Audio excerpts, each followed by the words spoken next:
je te retrouve cette semaine pour une série de 3 vidéos dans lesquelles je vais te partager la préparation des différents cours de langue que je donne. Actuellement, je ne donne que des cours d'anglais et j'ai 3 élèves, ce qui explique les 3 vidéos qui seront publiées cette semaine. L'intérêt de ces vidéos est de te donner une idée du travail qu'il peut y avoir en amont pour chaque cours. Ces vidéos pourraient également te donner des idées d'activités et d'organisation, notamment par rapport à la gestion du temps, au déroulement d'une séance, etc.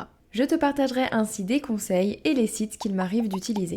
Je tiens à préciser qu'aucun cours ne se ressemble, tout comme aucun élève ne se ressemble. Rien n'est à prendre au pied de la lettre ici, il y a une multitude de facteurs à prendre en compte quand on prépare et fait cours. Je te laisse avec la suite de la vidéo. Pour ce deuxième cours, j'accompagne un étudiant qui souhaite pratiquer l'oral afin de préparer au mieux un entretien d'embauche en anglais.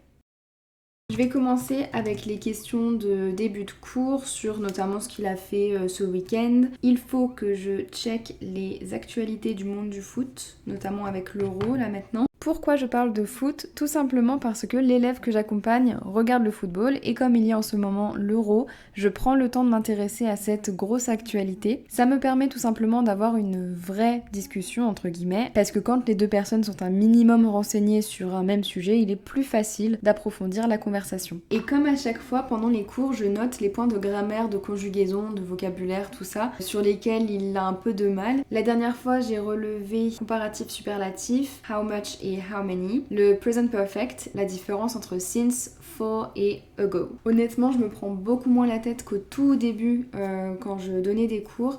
Là, pour la différence entre how much, how many, donc pour faire ce petit point grammaire, j'ai tout simplement pris sur le site anglaiisfacile.com. Il y a également des petits exercices juste en bas.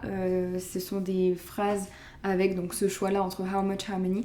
Donc voilà, j'ai l'impression que c'est pas mal. Avant, j'essayais vraiment de faire moi-même, de créer moi-même mes activités et tous les exercices, même les exemples que je prenais, tout ça. Je faisais ça parce que j'avais l'impression, sinon, de tricher si je prenais des exercices, des exemples qui existaient déjà sur des sites.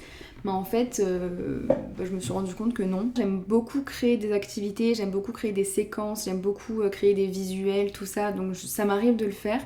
Mais ça m'arrive également de prendre des activités et des exercices qui existent déjà et c'est un gain de temps incroyable. Par contre, je pense que c'est bien de regarder vraiment quel site vous voulez prendre, quelles sont les explications les plus claires et quels sont les exercices les plus pertinents. J'ai trouvé des leçons intéressantes sur Anglais Cours Club, sur la différence entre for, since et ago et aussi sur le present perfect. Après, là je me dis qu'il va être quand même 19h. On aura déjà fait un point de grammaire sur how much et how many. Donc je ne sais pas si je refais un point de grammaire, ce qui va faire assez long. J'ai peur que en fait la grammaire et la conjugaison prennent toute l'heure. Et j'ai pas envie que ce soit un cours non plus trop lourd. Dans ces cas-là, ce que je fais, c'est que je laisse tout simplement le choix à l'élève. Je fais souvent ça. En réalité, je me mets plusieurs options et puis je laisse l'élève choisir en fonction de ce qu'il a envie de faire et de sa motivation, de son énergie, de tout ça. Donc si là l'élève ce soir me dit qu'il a envie de encore faire de la grammaire et de la conjugaison, why not? Si on ne fait pas ce point grammaire là, j'ai une autre activité, c'est une compréhension écrite qui va permettre de mêler déjà de la lecture, donc un travail sur la prononciation, de la compréhension écrite évidemment. Il faut qu'ils comprennent tout simplement le texte. Pourquoi faire une compréhension écrite alors que mon élève veut principalement travailler l'oral? C'est très simple. Cet élève a des très bonnes bases, il peut aisément tenir une conversation en anglais avec tout ce qu'il sait déjà, ce qui est une très bonne chose. Il maîtrise très bien ce qu'il connaît, sauf que ici il veut s'améliorer. Il faut donc faire entrer de nouvelles notions.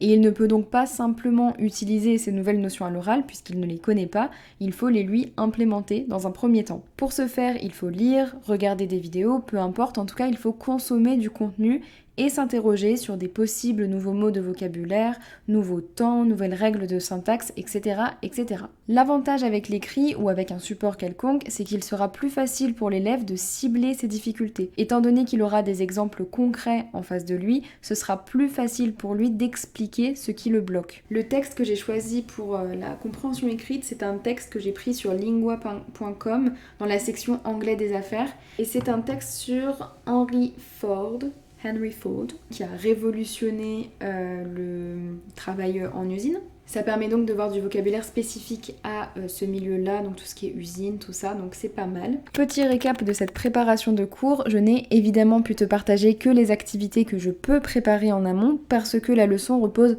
majoritairement sur de la discussion qui se fait spontanément et naturellement et que je ne prépare donc pas. Il est difficile de te dire combien de temps je mets à chaque fois à préparer ce cours, en tout cas pour cette fois-ci c'était environ 15 minutes. Tu peux te demander pourquoi est-ce que je m'entête à préparer des activités pour un cours de langue conversationnelle.